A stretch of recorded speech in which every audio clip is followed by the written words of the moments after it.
বন্ধুরা, বিগত অনেক দিন হলো বাংলাদেশের লোক ভারতের সঙ্গে যুদ্ধ করতে চাইছে। তাদের কত ইচ্ছা যে ভারতের সঙ্গে যুদ্ধ করবে, কলকাতা দখল করবে, বাংলা, বিহার, উড়িষ্যা দখল করবে। তো তার একটা ঝলক আজকের আমাদের সীমান্তরক্ষী এবং বাংলাদেশের সীমান্তরক্ষীর সঙ্গে দেখা গেছে।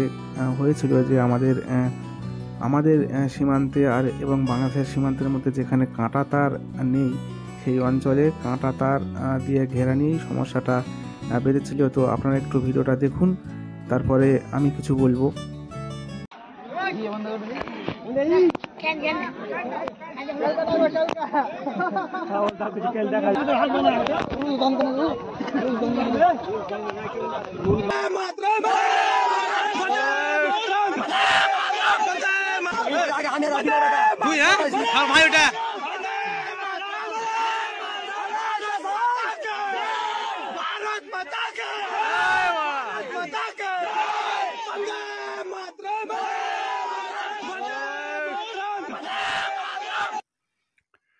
বন্ধুরা, আপনারা জানেন যে আমাদের ভারতবর্ষ এবং বাংলাদেশের সীমান্তে অনেকটা দীর্ঘ এলাকা খোলা আছে, যেখানে আজকেও কোনো কাঁটাতারের বেড়া দেওয়া নেই, যেখান দিয়ে বাংলাদেশের মানুষ এবং জঙ্গি সব অনুপ্রবেশকারীরা এখান দিয়ে আমাদের ভারতবর্ষে ঢুকে পড়ছে এবং তাদের বিভিন্ন কুকর্মকার্য চালিয়ে যাচ্ছে আমাদের বাংলা তথা ভারতবর্ষের ভিতরে।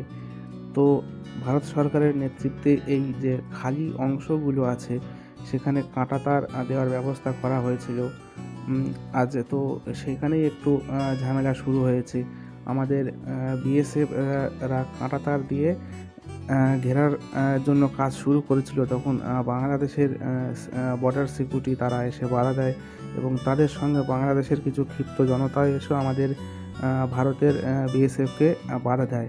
এই দেখে তখন আমাদের ভারতবর্ষের তথা বাংলার কিছু লোক, কিছু বলতে অনেকটাই লোক, তারা লাঠি সোঁটা নিয়ে তাদের বিরুদ্ধে গিয়ে হামলা চালায় এবং তাদেরকে একদম কুকুর বিড়ালের মতো তাড়িয়ে বাংলাদেশের দিকে তাদেরকে পাঠিয়ে দিয়েছে। আমাদের বাংলাদেশের সীমান্তে আমাদের সীমান্তরক্ষী বাহিনী তারা কাঁটাতার দিয়ে ঘিরবে, কিন্তু সেটাও তাদের সহ্য হচ্ছে না। কারণ যদি কাঁটাতার দিয়ে ঘিরে ফেলে তো তারা তো এখানে ঢুকতে পারবে না, আমাদের বাংলাতে আসতে পারবে না, ভারতবর্ষে আসতে পারবে না, তাদের সমস্যা হয়ে যাবে। সে কারণেই তারা সমস্যা পাকানোর চেষ্টা করেছে। এই জায়গাটা হলো যে ঝামেলাটা আপনারা ভিডিও দেখতে পাবেন বা দেখেছেন। এটা হলো মালদাহের গৌরাঙ্গনগর এলাকার একটা ঘটনা, যেখানে কাঁটাতার দেওয়ার কাজ শুরু হয়েছিল এবং বাংলাদেশের ক্ষিপ্ত জনগণ এবং তাদের সিকিউরিটি ফোর্সের সঙ্গে এসে তারা বাধা দেওয়ার চেষ্টা করেছে। তাদের এতই ঔদ্ধত্য, তারা ভারতের বিএসএফকে বাধা দেবে, তাদের সঙ্গে সবসময় যুদ্ধ করব একটা ভাব তাদের লেগে আছে। তো আমাদের বিএসএফের উচিত ছিল তাদেরকে কিছু গুলি ডাইরেক্ট চালিয়েই দেওয়া। তাদের বড্ড যুদ্ধ খেলার নেশা ছিল বা আছে। সবসময় তারা কথায় কথায় ভারত দখল করব, কলকাতা দখল করব, বাংলা, বিহার, উড়িষ্যা দখল করব এবং যুদ্ধ এই যে খেলার নেশা, তাদের যুদ্ধটা একটু ঘুচিয়ে দেওয়াই দরকার ছিল। এখানে বিএসএফরা কত পরিশ্রম করে তারা আমাদের এই সীমান্ত তারা রক্ষা করে আছে। সেখানে আমাদের বাংলা সরকারও তাদের নিয়ে কত কটূক্তি, কত মন্তব্য করেছে, সেসব কথা আমি আসছি না। তো বিএসএফের অবদান তো অবশ্যই এখানে অনস্বীকার্য আছে। আমাদের বাংলার জনগণও বিএসএফের সঙ্গে সমান কাঁধে কাঁধ মিলিয়ে তাদেরকে সাহায্য করেছে এবং এই যে ক্ষিপ্ত বাংলাদেশি যারা ওদের বাংলাদেশ রক্ষীর সঙ্গে এসেছিল আমাদের বিএসএফকে বাধা দিতে, তারাও কুকুরের মতো ভয়ে পালিয়ে লেজ গুটিয়ে ওদের বাংলাদেশের দিকে পালিয়ে গেছে। আমাদের বাংলার এই যে যারা বিএসএফের সঙ্গে হেল্প করেছে তাদেরকে কুর্নিশ জানানো অবশ্যই দরকার, কারণ তারা আজ একটা খুব ভালো ভূমিকাই পালন করেছে যে আমাদের দেশ আমাদেরকেই সাহায্য করতে হবে। বিএসএফকে যদি আমরা সাহায্য করি তো আমাদের দেশ আরও সুরক্ষিত থাকবে। এটা বাংলার যে মালদাহের লোক আজকে তারা দেখিয়েই দিয়েছে। আমাদের দেশের সীমান্ত আমাদের বিএসএফরা কাঁটাতার দিয়ে বেড়া দেবে, তাদের বাংলাদেশের সহ্য হবে না। কারণ তাদের তো তাদের সমস্যা হবে, কারণ তারা তো আর সবসময় হটনট ঢুকতে পারবে না ভারতবর্ষে। যে তারা যেমন চলে আসে এদিকে এবং আমাদের বাংলার যে জনগণের সঙ্গে মিশে যায়, তাদের বিভিন্ন কার্যকলাপ তারা করতে পারবে না। সেজন্যই তারা আজকের এই সমস্যার সৃষ্টি করেছিল।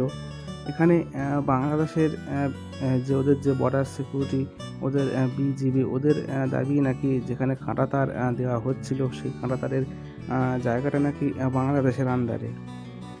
আর আমাদের ভারতের বিএসএফ ওরা বলছে না এটা ভারতের অংশ। আমাদের ভারতের বিএসএফ ওদেরকে যথেষ্ট আমাদের ইন্ডিয়ার যে ম্যাপটা আছে সেই ম্যাপটা দেখিয়েছে, তবু তারা মানতে রাজি হয়নি। কিন্তু শেষমেশ যখন আমাদের মালদার যে লোকজন লাঠিসোঁটা নিয়ে ওখানে গেল বিএসএফকে সাহায্য করার জন্য, তখন তারা ভয়ে লেজ গুটিয়ে কুকুরের মতো পালালো এবং শেষ পর্যন্ত তারা এটা মানতে রাজি হলো যে ওটা ভারতের। কিন্তু তা সত্ত্বেও তারা প্রথমে কিন্তু এটা মানেনি, সেই ন্যাকামো করলো এবং লাস্টে সেটা মেনে নিতে বাধ্য হলো এবং কাঁটাতারের এই যে কাজটা, দীর্ঘ কাজটা চলতে শুরু হয়েছে। আর এটা হলে খুবই ভালো যে ভারতের আর যে অনুপ্রবেশকারী এত ঢুকে পড়ছে সেটা একদম পুরোপুরি যাতে বাধাই পায়, সেটাই আমাদের ভারত সরকারের কাছে অবশ্যই মানে অনুরোধ যে যতটুকু বর্ডার এলাকা খালি আছে পুরোপুরি কাঁটা তার দিয়ে একদম ঘিরে দেওয়া দরকার, যেন বাংলাদেশের কোনো অনুপ্রবেশকারী ভারতে প্রবেশ করতে না পারে। তো বন্ধুরা, আপনাদের মতামত কি আপনারা অবশ্যই কমেন্ট বক্সে রাখবেন এবং আপনাদের চিন্তাভাবনা অবশ্যই আপনারা লিখবেন। তো আজকের এই পর্যন্তই রাখছি। ভিডিওটি ভালো লাগলে অবশ্যই একটা লাইক করবেন আর আমাকে সাহায্য করার জন্য চ্যানেলটিকে অবশ্যই সাবস্ক্রাইব করবেন। আবার দেখা হবে পরের ভিডিও।